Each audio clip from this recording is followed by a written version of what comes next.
যাব, আমার এক বড় ভাইকে ফোন দিব যে ভাই আমার বাইকটা একটু চালান, আগে আপনি আগে চালানোর পরে আপনি দেখেন যে কী অবস্থা।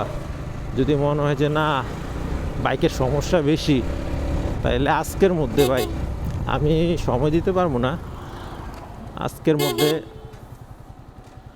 বাইকটা একটু সার্ভিসিং করাই দিবেন। এই যে আমি আর একটু ইউটার্ন নেই, ইউটার্ন তো নাই, মানে আমি ব্যাক করতেছি আরেকটা রাস্তা দিয়ে। এই যে দেখছেন কত বোঝাই করে নিয়ে যাচ্ছে তরকারি। ও আজকে ভাইয়াকে যিনি আমার গাড়ির কাজ করবে ওনাকে বলবো যে আমি আসলে এই সাইলেন্সার পাইপের উপরে যে একটা প্লাস্টিকের কভার থাকে না, এই প্লাস্টিকের কভারে একটা নাট পড়ে গেছে রাস্তার বাফারিংয়ের কারণে, রাস্তার মধ্যে যে বাফারিং করে বাউন্সিং করে বাইক, এই কারণে হয়তো বা পড়ে গেছে, এইটাই হবে। আর আমি তো আর ইচ্ছা করে ফালাবো না, হয়তো রাইড করতে করতে এমন এমন রাস্তা যে জায়গায় আসলে ভাঙ্গা আর ভাঙ্গা, এই কারণে আমার বাইকের এই সমস্যাটা হয়েছে। এটা আমি 100% বলতে পারি। এই যে সিএনজিটা দেখেন, হয়তো 5জন মানুষই আছে, কিন্তু উনি যাচ্ছে মোটামুটি ভালোই যাচ্ছে।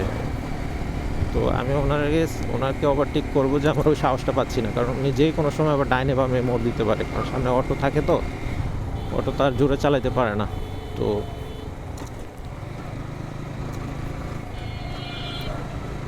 আমি এই জায়গায় আর জোরে চালাবো না,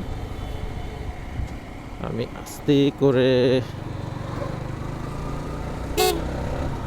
আস্তে করে যাব, বাচ্চা ছেলেদের মতো। আমি একদম ছোট, আমার ব্যক্তি জীবনে আমি বাইক ইউজ করছি 11 সাল থেকে, আমি ড্রাইভ করি। 11 সালে বাইক চালানো শিখছি, কারোর হাতের মাধ্যমে শিখি না, নিজের মতো শুধু শুনছি যে এটার পরে ওইটা, ওইটার পরে ওইটা, তারপরে আমি নিজের মতো ট্রাই করছি। মামা আসতে আইও।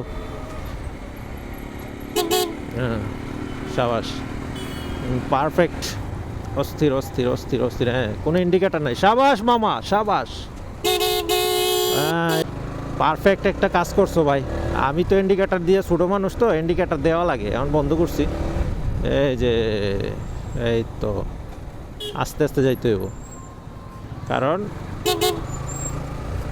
এটা হচ্ছে 2 ওয়ে, মানে একটা রাস্তা দিয়ে যাবে একটা রাস্তা দিয়ে আসবে, কিন্তু 4 লেন না। 4 লেন হলে একটা রাস্তা দিয়ে দুইটা ডাবল গাড়িও যাইতে পারতো, আবার আরেকটা রাস্তা দিয়ে ডাবল গাড়ি আসতে পারতো। তো এগুলো আসলে করা যাবে না। এই যে আমি এমন একটা জিনিস করবো, এই জিনিসগুলো কিন্তু করা যাবে না। আপনাদের ভাবি কিন্তু এই জিনিসগুলোর জন্য মায়ের দিতে পারে আজকে, এগুলা করা যাবে না ভাই। ও মাই গড,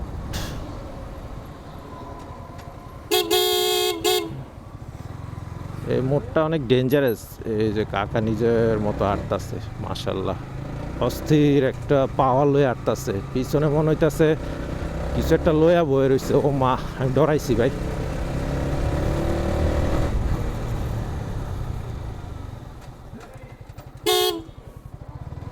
ও মা,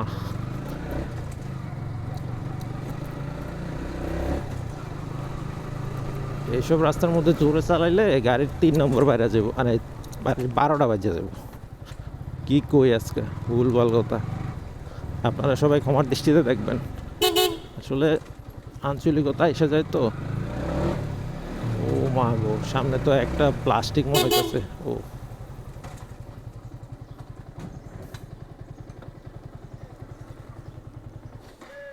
এই বন্ধ না।